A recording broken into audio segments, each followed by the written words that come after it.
Welcome to the Explainer. Today, we're going to pop the hood, well, metaphorically, on an electric car to see what really makes it tick. And you're about to see that the core idea is way simpler than you might think. So let's just dive right in. I love this quote from a Reddit user. It's the perfect place to start because it just gets right to the heart of it. An EV isn't some super complex, mysterious machine. The basic principle is way, way simpler than a gas engine, and it's something you're probably already pretty familiar with. So, to really get this, let's strip it all the way back. I'm talking down to just two super essential parts. Seriously, just think of it like a giant Power Wheels car for adults. When you get right down to it, this is it. This is all an electric car is. You've got a battery, that's your gas tank. It stores all the juice. And you've got a motor that uses that juice to make the wheels spin. That's it.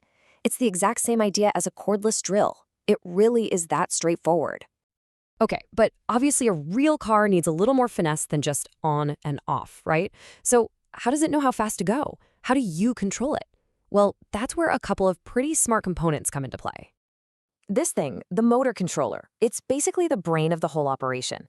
See, when you step on the accelerator in an EV, you're not pulling a cable to open a valve like in a gas car. Nope, you're just sending an electronic signal to this controller, and it precisely manages the flow of electricity from the battery to the motor, which is what gives you that incredibly smooth, instant acceleration that EVs are famous for.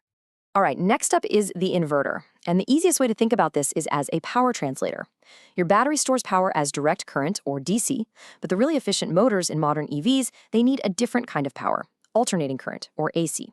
So the inverter's whole job is to take that DC power and flip it into the AC power the motor needs, making sure it gets exactly the right kind of juice. Okay, now we get to one of the absolute coolest things about an electric car, how it actually gets energy back when you slow down. This is called regenerative braking, and it's where the pure genius of the electric design really shines. And here's the big secret. A motor and a generator, they're pretty much the same thing, just running in opposite directions. So when you take your foot off the accelerator, the car's momentum keeps the wheels turning, which in turn spins the motor. So instead of using electricity to spin, the motor is now being spun. And when you do that, it acts like a little generator, creating electricity. And this really shows you the night and day difference. In your old gas car, when you hit the brakes, all that forward motion, all that energy, it just gets turned into wasted heat. Your brakes get hot, and that energy is gone forever. With regen braking, a big chunk of that exact same energy gets captured, turned back into electricity, and zapped right back into your battery to be used again. It's just so much smarter. And this is a fantastic two-for-one deal. First, all that recaptured energy means you get more range.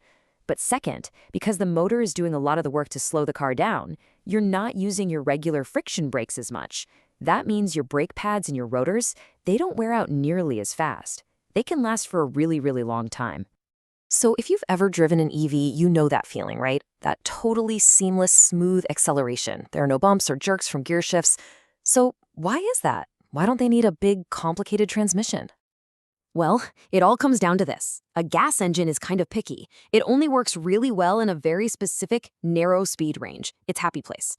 That's what a transmission is for. It's constantly shifting gears to keep the engine in that happy place. An electric motor, though, it's the complete opposite. It gives you 100% of its torque the instant you touch the pedal, and it's efficient whether it's spinning slow or super, super fast. And, just look at the difference here. It's wild. A normal gas engine might top out around, 6,000 RPM? An electric motor can spin up to 20,000 RPM. Because it has this massive, super wide operating range where it's always powerful, you just don't need a bunch of gears. A single gear is all it takes. Yeah, that number, 20,000, that's really the whole story right there. When your motor can spin that fast and stay that efficient, all you need is a simple single gear reduction to turn that incredible speed into powerful, smooth motion at the wheels. So, all of this fundamental simplicity, it's not just a neat piece of engineering trivia.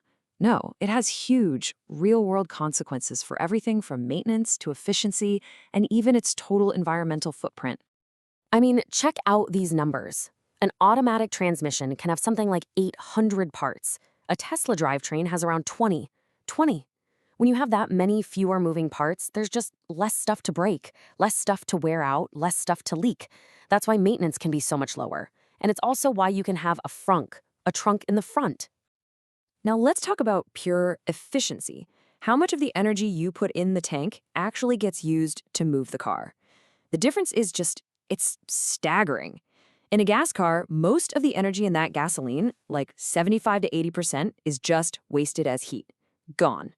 An EV, on the other hand, is an efficiency machine.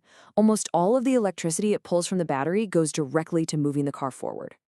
Okay, but that brings up a really important and totally fair point. What about making the battery? That's not a zero-impact process, right? And you're right, it's not. Building an EV battery is energy intensive, and it definitely has a carbon footprint of its own. But you have to look at the whole picture, the entire life of the car, from the factory to the scrapyard. And when you do that, the data from places like the EPA is pretty clear. Yes, an EV starts with a bigger carbon footprint because of the battery. But over years of driving, the fact that it has zero tailpipe emissions means over its total lifetime, the EV is still the winner when it comes to lower overall greenhouse gas emissions. So there you have it. We've come full circle.